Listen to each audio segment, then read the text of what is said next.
This is the My Dark Path podcast.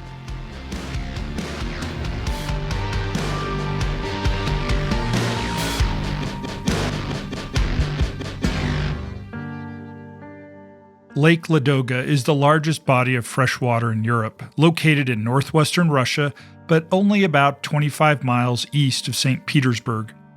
The lake was formed by a glacier that carved up the earth, creating an average depth of 167 feet. Its shoreline to the north is high and craggy, broken up by inlets that we commonly associate with Norway. About 136 miles in length, the lake's southern shores are more hospitable to human activity, with lots of sandy beaches. And the lake hosts over 600 islands, each larger than 2 acres in area. High concentrations of calcium hydrocarbonate give the water a slight yellow-brown color, but the fresh water is home to dozens of fish species that have supported humans for hundreds, if not thousands of years in the area. And the lake has been integral to trade and transportation routes since the Middle Ages. And while the lake is beautiful, we're not visiting it today to appreciate its flora and fauna. Instead, it's home to some unusual stories of UFO observations and abductions, and many stretching back in time, predating the Roswell incident. For example, in 1898, a young 10-year-old girl named Rita was walking through the forest near Ladoga Lake. The historical record says that she saw a giant sphere rising above the tops of the trees, and within the sphere she believed she saw human-type creatures. Today, we attribute this sighting to a hot air balloon, even though reports of Russia's first hot air balloon test didn't occur until 1913. But other UFO sightings may be more difficult to explain. Just about 50 miles from the lake in 1917, a woman named Ani lived by herself in her own home. She'd been widowed years before. One day, villagers noted that she wasn't home and seemingly had been away for an extended period of time. Friends thought she'd just left to visit her daughter. Instead, when she returned, she shared an astounding story. She reported that a machine, shaped like a big wash basin, had landed by her home and creatures somewhat smaller than a human had left the machine. Against her will, they took her aboard. Inside, the machine glistened but made no noise, at least relative to the most complex machine she was aware of at the time, a steam engine. Once inside, she said that the creatures flew her across the world and even in between the stars. After her experience, she was reported to have gained psychic powers. A third reported event in the area of Lake Ladoga occurred about the same time in the early winter of 1917. In this case, a woman claimed to see a saucer-type object near her home. A staircase extended from the machine, allowing small creatures to exit the craft. And while she was scared, she agreed to join the human-like creatures on board. They took her on a flight around the area. She claimed that the being who appeared to be their leader communicated with her via telepathy. Upon her return to Earth, she shared this story widely. And true or not, her experience became an important factor behind her becoming a famous clairvoyant and healer. Now, while these are unique stories, they represent an arc of cases that predate the USSR. My visit to Russia last year allowed me to explore different locations where UFOs were studied during the Soviet Union. But with the fall of the Soviet Empire, many reports of UFOs and abductions became public. And while we'll tell more of those famous stories here in future episodes, the story of the study of UFOs in the USSR is fascinating as it reveals the conflict between the desire for knowledge and the communist objective of strict control over topics the government deemed to be unacceptable. Today, we'll talk about 2 of the most famous UFOlogists and some of the sightings which motivated them to fight against Soviet control of scientific discourse.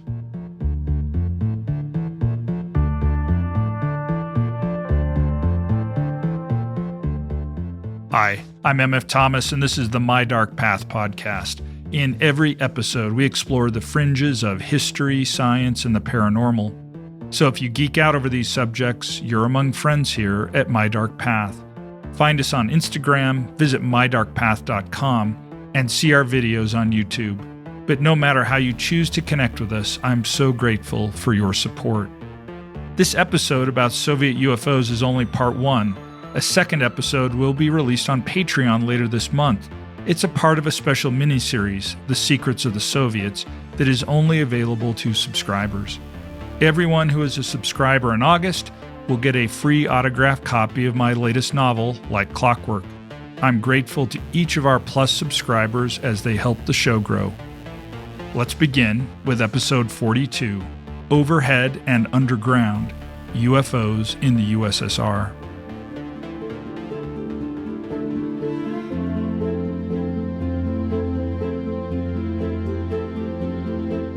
Part 1. On November 15, 1988, the Buran, a Soviet version of the U.S. space shuttle, completed a 3.5-hour flight. It would be the only flight of the Buran, and the landing was completely automated as the shuttle was crewless. Speculation about the purpose of the Buran is endless, but its origins can be traced back to Soviet competitiveness in the Cold War and fear of U.S. advances in the space race. Its development and demise are fascinating, but I share it here primarily to lend credibility to the voice of one of its designers, Valery Burdakov. In many ways, Burdakov was the father of the Buran. In an interview published before his death in 2014, Burdakov described the development of the Soviet shuttle program. Quote, "Back in 1962, with Sergei Pavlich's support, I obtained my first inventor's certificate for a reusable space vehicle. When the fuss started over the American shuttle, no decision had yet been taken about whether we should go the same way. But Energy's so-called Service Number 16 was set up in 1974, and it had 2 design departments, mine looking at aircraft and Dublinsky's taking care of launch vehicles. We dealt with translation, scientific analysis, editing, and publication of the primers on the shuttle. And without any fuss, we developed our own version of the spacecraft and its launch vehicle." End quote. We'll revisit the Buran more in a future episode, but for many, it's useful to recognize that Burdakov was a man of deep knowledge, academic achievement, and a believer in the scientific method. Burdakov was born in 1934 and earned a PhD in engineering sciences, ultimately applying his engineering skills for 32 years in Sergei Korolov's aerospace design studio. While he wrote over 400 publications, one of his most famous was a book he co-authored, Rockets of the Future. Through his education and career, Burdakov became personally familiar with many of the leading Soviet aerospace engineers, and it was in this context that he learned of Stalin's interest in UFOs. He recounted later in life that he'd originally heard of Stalin's interest in the phenomenon from Pavel Sibin, another scientist. It was Sibin who told Burdakov that Stalin had requested a meeting with him and his boss, Sergei Korolev. Perhaps Sibin knew of Burdakov's nonconformist interest in UFOs and therefore was comfortable discussing the nature of the meeting.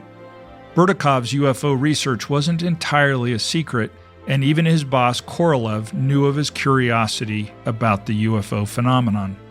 But instead of reporting him to the NKVD, the secret police, Korolev quietly permitted Burdakov to present lectures about flying saucers to other employees of his design bureau. In fact, Korolev went so far as to send Burdakov to a special astronomical observatory. And during his assignment there, Burdakov was given access to UFO sightings and reports made from the observatory. In 1992, Burdakov told several associates an odd story that reflected Stalin's interest in UFOs. In 1947, reports were circulating around the world that a flying saucer had crashed near Roswell, New Mexico, and had been recovered by the U.S. Armed Forces. Stalin reportedly wanted to know if UFOs might be real, and so Stalin had called Korolev to the Kremlin. Once at the Kremlin, Stalin had given Korolev a staff of 2 translators and stacks of U.S. newspapers and documents, plus records of UFO sightings across the USSR. And then Korolev was given 3 days to come up with an answer about the existence of UFOs. Now, while it's not recorded, it's unlikely Stalin made this timeline flexible in any way. After the 3 days were up, Korolev was again called to Stalin's office and asked for his opinion. Korolev declared that the UFO phenomenon was real, clarifying that he did not believe that they were weapons from the US, nor that they posed a threat to the Soviet Union. Stalin reportedly thanked him and then disclosed that other experts had examined the same evidence and had come to the same opinion. And while their names were not shared at the time, Korolev later told Berdikov that he believed the others were top Soviet scientific luminaries. Now, another account of Korolev's meeting with Stalin was reportedly published in the Russian magazine Terminator in 1992. However, my attempts to validate this have come up empty, and so I've hired a native Russian speaker to continue to search original Russian texts for more substantiation. So, while this story is hard to substantiate, it is at least consistent with what we know of Berdikov. He was a true believer in UFOs, but a skeptic as well. He stated that 97% of UFO reports could be explained by natural phenomenon, but that 3% were unexplainable and, therefore, might be extraterrestrial. The absence of Stalin's UFO files, which Korolev reportedly reviewed, is a source of a conspiracy theory. As with many conspiracy theories, some claim the absence of evidence means someone has hidden or disposed of the evidence, making the logic a bit circular in many cases. In this event, Stalin's UFO documents never turned up, despite the opening of Soviet files in the 90s through perestroika. This fact is used by some conspiracy theorists to argue that the U.S. Air Force hid these files to prevent anyone from challenging the official Roswell story. Again, this is a fairly circular argument. But Berdikov had another, perhaps even more famous brush with Soviet UFO lore, specifically due to the odd events surrounding the loss of the Soviet Phobos 2 probe, which was sent to Mars in 1989. And in this case, the loss of the Phobos 1 and 2 probes were well documented in international media. The Soviet Phobos space program involved 2 unmanned probes launched to study Mars and its moons, Phobos and Deimos. The Phobos 1 and 2 probes were new spacecraft designs, significant upgrades from those used in the Soviet Venera missions to Venus in 1975 through 1985. Phobos 1 was launched on July 7, 1988, and Phobos 2 on July 12, 1988. Each carried aboard a Proton K rocket. Phobos 1 operated as expected for the first few months. Then, on September 2, 1988, while en route to Mars, the probe failed to establish communication with the mission controllers. After spending days trying to reconnect with the spacecraft, the probe was declared a total loss. Eventually, the cause of the failure was tracked to a problem with software that had been uploaded to the probe after its launch on August 29th. Inadvertently, the software had shut down the probe's thrusters, meaning the spacecraft could not adjust its position to stay locked onto the sun to recharge its batteries. Phobos 2's trip from Earth to Mars, though, was seamless, and it entered an orbit around Mars on January 29, 1989. After establishing its orbit, the probe studied Mars and sent 37 images of Phobos, its moon, with a resolution down to 40 meters. And then, something unusual happened. While uploading these images of Phobos back to Earth, the spacecraft stopped communicating with its Soviet controllers. They worked desperately to reconnect with the spacecraft for hours and then days, no doubt fearful of losing the second probe in the family in less than a year. But what was most shocking was that one photo included an unexplained image of what appears to be a UFO on the surface of Mars. It's a story with massive conjecture about what really happened. But first, what do we know? From the news, here's what was shared by the Soviet government. On March 28, 1989, TASS, the official Soviet news agency, stated, quote, Phobos 2 failed to communicate with Earth as scheduled after completing an operation yesterday around the Martian moon, Phobos. Scientists at Mission Control have been unable to establish stable radio contact, end quote. The following day, on March 29th, an official Soviet space agency said, quote, Phobos 2 is 99% lost for good, end quote. Some think this statement implies the agency believed that the entire satellite was gone, and it wasn't just a matter of a communication breakdown. After another 2 days, on March 31st, 1989, the European news agency blared the headline, quote, Phobos 2 captured strange photos of Mars before losing contact with its base. It was revealed yesterday that the space probe Phobos 2, which was orbiting above Mars when Soviet scientists lost contact with it on Monday, had photographed an unidentified object on the Martian surface seconds before losing contact. End quote. Now, behind the headlines, what was happening? Reportedly, amid the desperate attempts to re-establish communication with Phobos 2, the probe's final image was received at the Soviet Control Center. The image showed a large shadow on the face of Mars, oddly in the shape of a disk. The cover-up of the event failed, and the image and news about the anomaly were finally leaked to the public. The image was hardly definitive, yet its appearance at the moment of the loss of the spacecraft fueled speculation that the probe had been destroyed by an alien weapon. It was in this heated environment of truths and speculation that Burdakov made direct inquiries about the loss of the Phobos 2 probe. As a revered spacecraft designer, he discussed the matter with the original developers of the project, as well as those who had tested the spacecraft.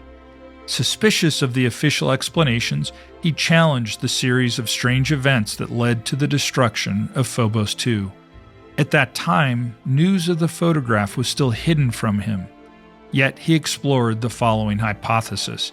If Mars is inhabited, the intelligent beings who exist there would not like the idea of a device placed on the surface of their moonlet for the purposes of constant observation. Consequently, in his opinion, they did something about it. You can find a photo of this interesting event on our website. But as much as Burdakov may have been a believer in UFOs and constantly sought more information about them, others in Burdakov's sphere were even stronger UFO enthusiasts.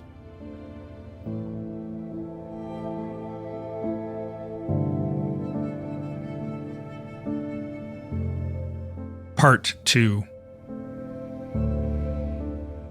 For all of Burdakov's zeal in discovering the truth about UFOs, it was one of his associates, Felix Ziegel, who was recognized as the founder of Soviet UFOlogy.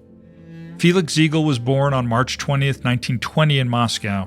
His parents named him in honor of Prince Felix Yusupov, the man behind the assassination of Rasputin. He grew up at the family's countryside dacha in Tarusa. Even as a child and then young man, he had had a keen interest in history, philosophy, and the theology of the Russian Orthodox Church. Reportedly, even at the age of 6, he constructed a primitive telescope and started his first journal of astronomical observations. While he considered a career in the clergy, ultimately his love of astronomy won out. In 1936, at age 16, he joined a team of scientists on their way to Kazakhstan to observe a total solar eclipse. And it was on this scientific expedition he met Donald Howard Menzel, a PhD-trained astrophysicist who later wrote 3 books about UFOs, albeit from a highly skeptical point of view. 2 years later, after this experience, Felix enrolled in Moscow University, but his time there was short-lived. In 1939, he was expelled from the university, not for poor grades, though, or ethical failures. Instead, his father had been arrested by the secret police, denounced by an anonymous letter claiming that his father, Yuri, was planning to destroy a factory in the city of Tambov, southeast of Moscow. 2 years later, Yuri was released when it was revealed that the story was fabricated by a man for the sole purpose of getting the family evicted so he could have their apartment. After returning to the university and then graduating in 1945, Ziegel published Eclipses of the Moon, his first step into the growing but still suppressed school of thought that explored the idea that extraterrestrials had a presence on Earth. 1952 became a defining year for ufology when Mikhail Pervyukin, a member of the Presidium of the Central Committee of the Soviet Communist Party, gave a speech that mocked flying saucers and green fireballs. That speech set the precedent that the UFO question was out of bounds if a scientist or researcher wanted to stay in the party's good graces. Few would dare ignore the party's instructions. Nevertheless, the UFO movement grew silently underground in the USSR. In 1961, an article in the official Soviet newspaper Pravda reported on some people who had personal UFO sightings, but the article went on, stating that anyone who claimed to have seen a UFO was either confused or a liar. Siegel, though, was undeterred by the government hostility against UFO searches. He continued to track reports of UFOs throughout the country, but then the Department of General and Applied Physics at the Academy of Sciences issued a formal resolution against UFO research in the Soviet Union. This effectively shut down any official UFO research, at least for the time being. The criticism from all these government sources halted activities in any public research. Soon thereafter, though, in 1963, Siegel landed a job as an astronomy lecturer and researcher at the Moscow Aviation Institute, where he met Professor Valery Burdakov. At the time, Burdakov was conducting research in Korolov's space program that eventually would put the first satellite into orbit around the Earth and the first man into space. Their friendship was cemented, and Siegel and Burdakov later co-authored the first Soviet university textbook on cosmonautics and space exploration. But Siegel kept his opinions and research quiet amid the continued official skepticism about UFOs. In 1967, a wave of UFO sightings swept through the Ukraine, the Urals, and Central Asia. Dubbed flaming sickles, the UFOs were reported by reliable civilian and military pilots. The phenomenon was even reported on Moscow television. Siegel, now a full professor at the Moscow Aviation Institute, researched and reported on these events, and he even petitioned for a collaborative study of UFOs by Soviet, American, and other international researchers. And then Siegel published his first pro-UFO article in April of 1967 in the popular magazine Shmena. Additional articles were published in other magazines and newspapers in the following months. And on this rash of sightings, Siegel said, quote, "These UFOs have been seen all over the USSR, the craft of every possible shape, small, large, flattened, spherical. They're able to remain stationary in the atmosphere or shoot along at 100,000 kilometers per hour. They move without producing the slightest sound by creating around themselves a pneumatic vacuum that protects them from burning up in our stratosphere. Their craft have the mysterious capacity to vanish and reappear at will. Besides, they are able to affect our power resources, putting a halt to our electricity generating plants, our radio stations, and our engines without, however, leaving any permanent damage. So refined a technology can only be the fruit of an intelligence that is indeed far superior to ours." End quote. Now, I've looked for records of these UFOs that were described as flaming sickles to confirm these reports. While I haven't found any direct correlation, there are two interesting UFO sightings from 1967 that may be a part of the trend that Siegel observed and researched. And here's the first one. At 10 p.m. on May 17, 1967, Volgograd Lieutenant Major Y.B. Popov of Novosibirsk, together with Junior Lieutenant A.S. Nikitenko and several local residents, saw a cascade of lights rushing across the night sky from the northeast in even rows. The lights were located on the surface of a very large cigar-shaped object. The impression was that an ocean-going vessel was flying across the sky with absolute silence at an altitude of about 0.6 miles. It was observed for 2 or 3 minutes. It passed almost overhead and took off into space. At 10:05 p.m. on May 17, 1967, at Bakrushev, Russia, on a warm, quiet evening, several witnesses, including S.V. Ostrovsky, saw a bright point descending into the western sky. It flew down to an altitude of about 1 mile when it changed to a horizontal course. At that point, it appeared as a dark body of impressive proportions, with a compact, well-defined light at the rear. It flew off silently at less than 200 miles per hour, with a dark orange tail behind. Neither of these cases, reported by George Mitrovic in his compendium UFOs, Humanoids, and Other Strange Phenomenon in Russia, exactly evokes the idea of a flaming sickle. And when courageous Soviet citizens dared to share their personal observations about UFOs, responses from official sources continued to be dismissive. As an example, the Moscow Planetarium used the following form letter for any public submissions. Dear comrade, the phenomenon you observed was, in all probability, due to an experiment that was conducted to measure the density of the atmosphere on high altitudes with the aid of a sodium cloud." End quote. Ultimately, Siegel's public pressure did little to change the mind of Soviet authorities. In an official statement, a Soviet government body said publicly of Siegel's work, quote, "By no means is the erroneous opinion correct." The president of the Soviet Academy of Sciences, Professor Alexandrov, was also quoted in Pravda regarding UFOs. He said that he believed as little in extraterrestrial visits as in the Immaculate Conception. He called all of those dealing with the UFO issue subversive and influenced by Western media's claims about flying saucers. Pravda followed up with an article published on February 29, 1968. The commentary said flatly that UFOs didn't exist at all and that all objects flying over the territory of the country are identified either by scientists or by people responsible for the security of the motherland. And so Siegel's work went underground again, and he is reported as saying, quote, "The official point of view closes the UFO problem for the next few years. One can work in this field on a small scale. I will, in any case, devote myself to other activities." End quote.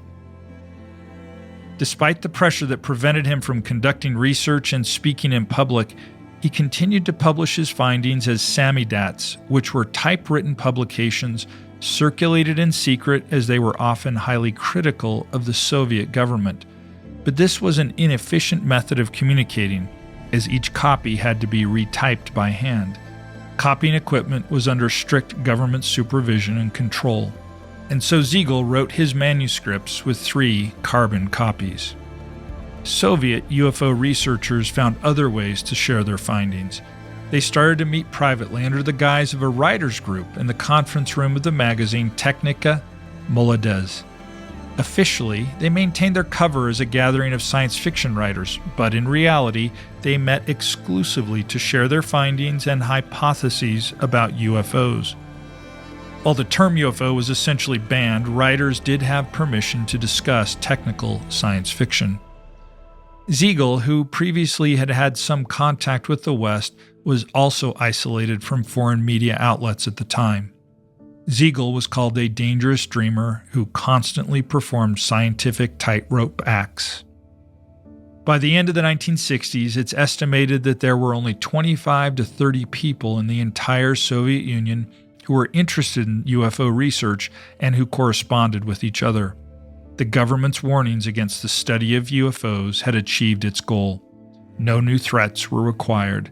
UFOs were simply not discussed anymore. But Siegel continued to try to build relationships with senior Soviet officials, even if they were kept secret. He wrote, quote, "I had to forward letters to our country's highest quarters. I informed them of how important it was that the UFOs should be studied in the USSR, of how serious and significant this problem was, and of this press campaign's sheer absurdity. And this time my voice was heard. These higher quarters interfered and made sure no repressive actions would be taken against me." And so Siegel persisted in trying to get his government to acknowledge that the phenomenon might be something more than just misidentified planes and atmospheric effects. In 1975, he created a state-financed project for UFO studies at Moscow Aviation Institute. Institute leaders even approved a preliminary report about the project and discussed a formal collaboration with the Civil Aviation Ministry, the Institute for Space Research, and other governmental organizations. Siegel wanted to create a technical and scientific council to study UFOs. But when text from one of Siegel's lectures appeared in an underground samizdates publication, the project was promptly shut down. Siegel was ousted from the Knowledge Society, and Pravda directly criticized him.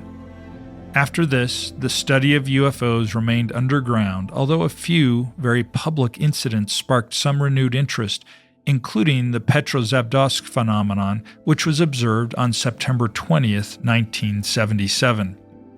The event was observed at about 4 a.m., just over 100 miles from the Soviet border with Finland. The Soviet news service TASS said, quote, The impression was of a torrential rain of light. Sometime later, the glow ended. The jellyfish became a bright semicircle and resumed its movement in the direction of Lake Onega." End quote. Tass went on to say that, quote, "gray clouds then appeared with a semicircular aperture, bright red in the center," end quote. The entire event lasted about 10 minutes. Photos of the event are quite spectacular and do evoke the idea of a large jellyfish in the sky, and they're found on our website.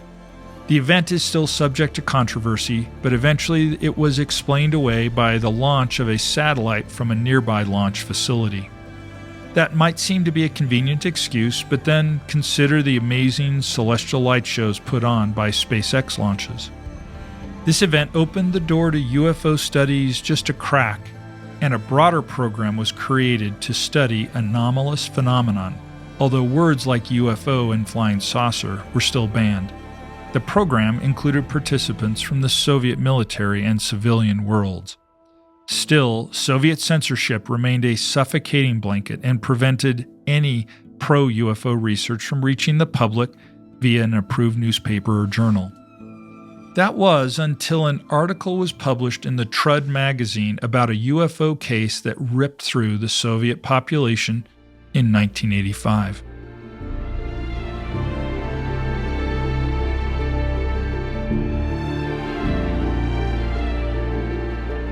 Part 3.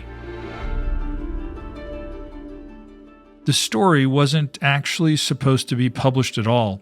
The author, V. Vostruskin, replaced the censor-approved article about the event with a version that didn't dismiss it outright as the conjecture of crazy or misinformed observers. Vostruskin was immediately fired, but the article was so sensational that it even reached UFO researchers outside the country. And so, here's the essence of this story. A Tu-134 aircraft operating as Flight 8352 was flying a multi-city route starting in Tbilisi, then on to Rostov, and finally to Tallinn on January 30th, 1985. The crew was provided by the Estonian branch of the USSR Ministry of Civil Aviation. The lead pilot, Igor, had 7,000 hours of flight time. His co-pilot, Genadili, had accrued 4,500 hours of flight time. The navigator, Yegor, had 3,500 hours, and a flight engineer, Kozlov, had 12,500 hours of flight time. This was not an inexperienced flight crew. At 4:10 a.m., they were about 120 kilometers from Minsk. The sky was clear, and the article describes the clarity of the night sky as, quote, "They were alone in clear air in a block of black glass with little holes made by the stars." At this moment, the co-pilot saw a bright light to his upper right that did not flicker. It was large enough that Igor described it as the size of a 5-kopeck coin. That's about twice the diameter of a U.S. penny. At first, Igor dismissed it, thinking it was refracting light from the atmosphere or something in the cockpit. And then, something odd happened. Quote, "A thin beam of light emerged from the speck and fell vertically down to the ground itself," end quote. Igor then pointed out the phenomenon to the flight engineer, who said, "We must report this immediately to the ground." The crew watched the light turn into a brilliant cone, followed by the creation of a second cone of light and then a third. The pilot responded, quote, "What do we report? We have to see what happens further. What could this be?" End quote. The experienced crew agreed that the object creating the light was not close, but instead was 40 to 50 kilometers away, or about 24 miles, and the co-pilot began to sketch the event. The light from the object illuminated the ground so brightly that the crew could see houses and roads visible on the ground. And then, the beam of light shifted, focusing on the aircraft and seemed to be accelerating toward the Tu-134. The pilot, Igor, yelled out to the navigator to tell ground control what they were experiencing. And a moment later, the object stopped its approach and seemed to then maintain its distance from the plane. Ground control responded, telling the crew that they could see nothing on their radar that might account for the object. Even visual observation in the direction of the airplane and the object revealed nothing in the dark night sky. The co-pilot responded to the controller's statement saying, quote, "Well, now they will say that we're not in our right minds," end quote.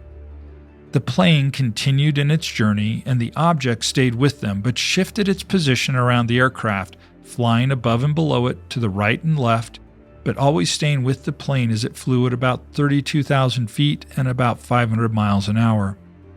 Finally, the controller broke in again on the radio and confirmed now that they were seeing the object that the crew was observing. The navigator confirmed. Now the plane and ground controller were at least seeing the same object. But the definition of the object suddenly became clearer, with a tail and a nose visible to the crew. At this moment, a flight attendant entered the cockpit. Passengers aboard the plane were now seeing the object and were asking what was it that was flying alongside the plane. The pilot replied, quote, "Tell them it's a cloud of some kind," end quote. And he went on to explain the passengers were seeing lights from both the city below and the northern lights. Now, at this moment, another Tu-134 flying from Leningrad approached the flight from the opposite direction with only about 100 kilometers separating the planes. The ground controller asked the pilot of the approaching plane to look for the object that was pacing the other. The crew of the Leningrad flight initially saw nothing. But as the distance rapidly closed to be only 15 kilometers in distance, the object suddenly became visible. Later, the crew of that flight believed that the light from the object must have been polarized or visible only when looked at from a specific angle. The flight to Tallinn continued, and flight controllers in the cities of Riga and Vilnius both saw two objects on their screen, the Tu-134 and the mysterious clouded object. For the pilots and controllers alike, the second object that shadowed the plane for hundreds of miles was, in fact, real.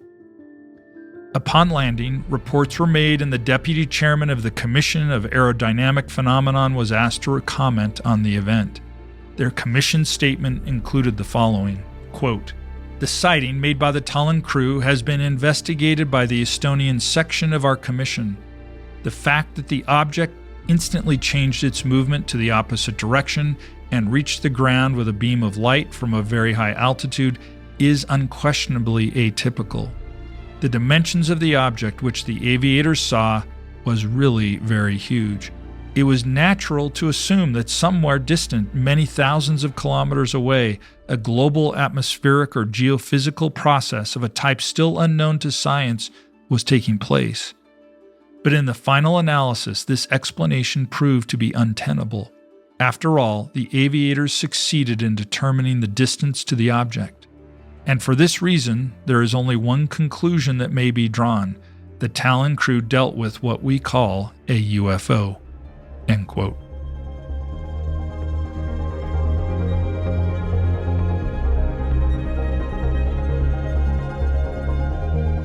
Part 4. Unfortunately for Siegel, this event that started to bring the study of UFOs into the public domain came too late. Siegel suffered a stroke in 1985, and his second stroke was fatal, and he died on November 20th, 1988. His daughter, Tatiana Siegel, said of him, quote, "For my father, Stalinism has never ended. As the war broke out, he, an ethnic German, was deported. After the war, he had difficulties because his second name sounded too Jewish to many. In science, the domination of the one and only correct point of view remained the norm. Unveiled malice from one group of people and secret jealousy of another, those were the reasons that prevented him from bringing his ideas to the general public's awareness." End quote. As of 2011, she still has 17 huge typewritten volumes of her father's unpublished work. What stories might be in Tatiana's possession? Those books of unpublished records of Siegel's exploration of Soviet UFO encounters is enticing to anyone who, like everyone here at My Dark Path, wants to believe. But as interesting as these cases might be, the culture of suppression that was the foundation of the Soviet Union is equally informative. We can debate facts, observations, and data, but a government or philosophy that declares there is only one correct point of view, that certain types of questions have no right to exist, well, that approach to government should be even harder to find than the truth about flying saucers.